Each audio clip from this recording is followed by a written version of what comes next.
What's up, everyone? My name is Tyler. You're watching Mom's Basement MMA, and my next guest is currently sitting atop the 2024 PFL Lightweight rankings with 5 points. He's the Canadian badass. Michael Dufort joins me right now. Mr. Dufort, welcome back to the program, sir. It's always a pleasure to have you with me today. Always a pleasure to be with you, man. Well, first and foremost, before we get into everything, I just have to say congratulations. Your last fight, it was your 13th professional MMA victory. You extended your winning streak to 5. And I've been following your career for many years. I've watched you fight in the Middle East. I've watched you fight on the Challenger Series and in New England. And to me, I wasn't like surprised. Like you always fight that way. You always have a ton of pressure. You always come out with a lot of aggression. And to me, I was really surprised to see the betting lines going into that fight. Do you feel like you were being overlooked or disrespected going into that fight against Mads Burnell? Yeah, I feel I was a little bit like underestimate maybe. And now that I was almost like I was on the main card, almost the main event, and now I'm like the first fight of the tournament, and I'm like, sheesh, they start disrespecting me again. So I like to be disrespected at some point. I got to prove myself, and all about proving myself. As for the fight itself, it was a high pace. There was a ton of action. What were some of the biggest things that you remember after you fought Mads in the first round? Like the first round was a blistering pace. What were some of the biggest things you remember from the first 5 minutes with him? I remember connecting a lot with my right hand. Like it was so easy to just connect because it was always going forward. So the punch were landing, and I remember like winning that round. In my head, it wasn't even a debate. And when I watched it on TV, I heard the judge, the commentating, say, "Oh, I lost this round," and bullshit. And I'm like, "Bro, what were you looking at? Like, it was stupid. Whatever." Commentating can like that's the thing. Commentator can like influence the judges because they're just like beside them. So I really didn't like it. So like that's why I finish people because I don't trust anyone except me. So I gotta finish them all. Were you surprised? Like, there's a point in that fight where I think Mads is trying to get in your head a little bit. Like, he's being cocky. He's kind of showboating a little bit. Like, did you think that was like funny, or like, were you surprised that like he would do that against somebody like you? Because that kind of threw me for a loop. I wasn't anticipating him trying to do something like that while you guys are actually fighting. Yeah, I always find that funny. Like if someone start dancing in front of you, it's that because something wasn't working most of the time, and I think he wasn't happy of his first round. Um, like I really think his coaches told him like go have fun and like, and he tried it, but didn't work. When I see guys do stuff like that, I'm either thinking to myself like they're trying to hide something. Like they're either A, trying to hide the fact that they're tired, or maybe they're trying to hide the fact that they're hurt. And I was curious, like when you see people do stuff like that against you, is that where your mind goes when you start seeing stuff like that? Yeah, pretty much. But it's hard to like being focused when the guy in front of you is dancing. So that's kind of hard for the fighters, like to just say like I'm going to kick your ass while you're dancing because you never know. Like the next move might be a punch. So it's weird, yeah. But I think I handled it like good. Can you tell me, Michael, going into the second round, like what were some of the things that you remember from your corner? Like they tell you like we think you won the first round? Like did you have to make any big adjustments going into the second round against Mads? Not really. My corner told me like we think we win the round. It was a close round, but we're not home, so you got to finish this guy. And that's pretty much what I did.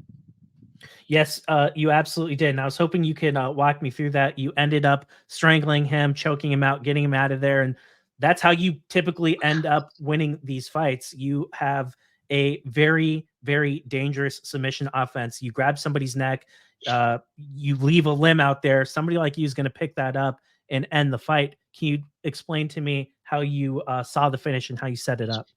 first, I was really thinking the second round was like further into it. Like the first minute, like I couldn't believe it, but I guess it wasn't the first minute because I'm number one. But yeah, no, I remember like just hurting him. I remember seeing his hand go down because of his my liver shot. The hand goes down, and I was like, okay, that's my cue. That is blood. Gotta fucking finish it right now, and that's it. You'll be fighting Adam Piccolotti in your next fight.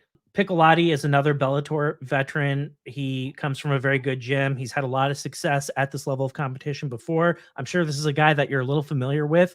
Are there similarities between him and Mads in your opinion, or are they two different fighters that you need to have two different game plans for? I think they're two different fighters, and most and foremost, like he needs a win. He needs a quick 6, otherwise he's out of the tournament. So I'm pretty sure he's going to try something in the first round.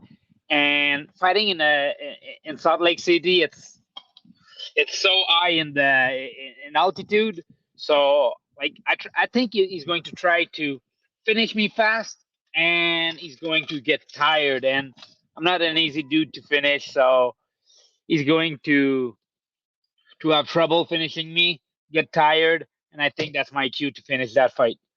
Do you believe, Michael, that you have a striking advantage over your opponent? Like, I think of you and I think of grappling, I think of submissions, but I look at him and I know he comes from a background like that as well. And I'm curious, in your mind, when you look at him, do you feel like you're the more powerful guy on the feet and that you could hurt him that way? Yeah, I think I do. I really think I do. But that's still the plan is to finish him on the ground. I'm a BJJ specialist. I'm going to. I think the way the fight is going to go to happen is he's going to try to shoot me, and I'll stuff the takedown, take a fucking anaconda, and finish that fight. Michael, I did want to ask you. I asked Olivier last year going into the tournament. I was like, you know what? Like, you're the champion. Like, you're like arguably the best guy in this promotion. You've proven it time and time again. Pound for pound. That was my opinion. That was one of the things I told him. And Yeah, I said, somebody of your stature, we always just assume you're going to go out there and win every single time you go out there, and you're making it look easy against high level competition. Who is the biggest threat to you retaining your crown? And he told me, he's like, it's going to be either me or Natan Schultz that ends up winning the whole thing. And of course, he went out and he did that. He's a man of his word. He went out there and he did exactly what he said he was going to do. For you, I was going to ask you the same question. Like, who do you feel is like the biggest threat to you? Because there's a ton of really high level fighters in the 155-pound weight class. And I'm curious, like, do you look at Espinosa? Do you look at Gaji? Like, who do you think is going to be your most formidable opponent in this tournament? Bro, I think it's the judges. I know I cannot let the judges take decision on my destiny. I need finishes because I really don't like the way the judges watch that fight. And I'm not a sexy fighter. Like I don't like it clean. Like I don't do clean shit. I do like fancy stuff. And like if you really know MMA, you know that I'm doing good. But if you don't, like most of judges, like you'll say, oh, I think the other guy is doing more things, and that's the thing. Like I cannot let judges decide. So like I said so many times, I gotta finish them all. Like that's my goal. I'm a finisher, and I'm working to finish everybody in the gym. So I just need finishes. You do some training at Killcliff. Is it weird to train there because Espinosa's there and you guys might actually end up fighting each other? Yeah, that is it weird? I don't think it's weird. I like the team. I like the spirit. I do it for myself. I do it like it's fun. And me and Elvin, like we have a very good relationship, and like we hope both of us are going to have success. And we ask MMA gods to fight in the final if we need to fight. So No. I hope he's going to have success, and I hope on myself, on my side too, I'm going to have success. So at the end of the day, if we fight, I'd really like it to be in finals. I really appreciate your time, sir. If there's anyone that you want to thank before I let you go, let's go ahead and do that. Bro, thanks to you. Thanks to you for having me, and you're the man. Thank you.